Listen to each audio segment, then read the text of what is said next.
Danny from the Corners. Welcome to Indiependence. Our little orchard here. It's beautiful. Beautiful little VIP garden orchard. I like it. Absolutely. Apples for free as well. Is this where you're hanging for the whole weekend? Absolutely. You're great band and all, but free apples here. Exactly, yeah. Can I just start with Marley Park last week? 7,000 fans practically singing every word of every song back at you. Could you describe it?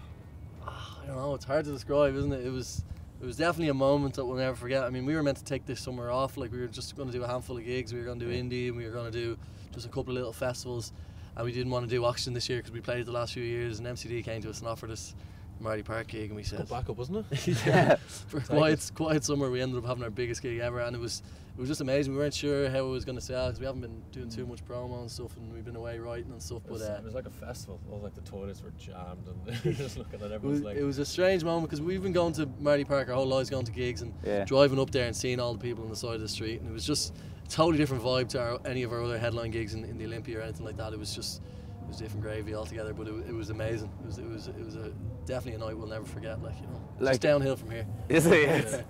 You kind of take it easy gigging wise. Have you been writing a lot? Is it going well or? Yeah, we're planning on hitting the studio. We're going to America in October. September. Sorry, September. Wow. September the 3rd we're going over. So we spent most of the summer writing. We've rented a house down in Dingle, and it was great just to get away from everything. And we've got a load more songs than in pre-production than we had for the previous 2 albums. So we're really excited about this album. We think it's cool as well. Like we did a tour of America in March, and we played, like, we were sort of playing to new crowds there, but we played the new songs alongside like the singles here, I suppose, you know, and the new songs were going down a lot better. Well, to me it seemed like they were anyway, so which is always, you know, I suppose positive going into recording when people are hearing them for the first time, and you know, so it was definitely, I don't know, we're definitely as excited about these new stuff as we ever have, so fingers crossed things will start happening for us overseas, you know, because things have been going great in Ireland, but we do have ambition, you know, to take over the rest of the world, so that's the next step. We'll see how it goes the next album. You know, the first 2 albums, guys, so successful, right?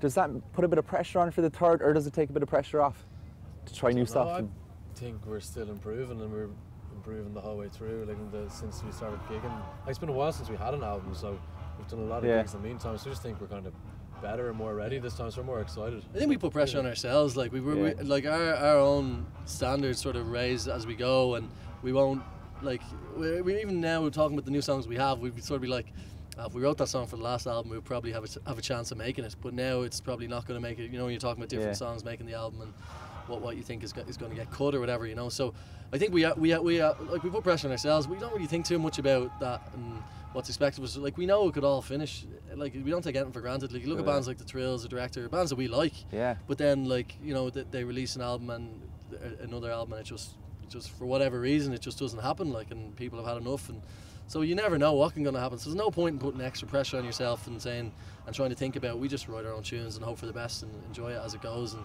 see what will happen, you know. Who have you been listening to at the moment? Like is who you're listening to kind of influencing the album in any way, or? I think always it does, indirectly, you know, whatever. I mean, I think a couple of folky tunes on this album, and maybe that's something to do with us liking Mumford & Sons or whatever. I don't know, but just song by song, really. It's not really we're trying to sound like anyone in particular, but I presume it does get in there, whoever you listen to. But yeah, we usually try and take each song as it comes, and if a song needs a dance beat, then we'll do it that way. We don't try and make an album having one sound, you know. So if a song, that sounds like a good rocky song, and then we'll do it that way. So we do definitely take each song as it comes, like, you know. But yeah, I suppose indirectly everything you listen to. Who else are we listening to at the moment?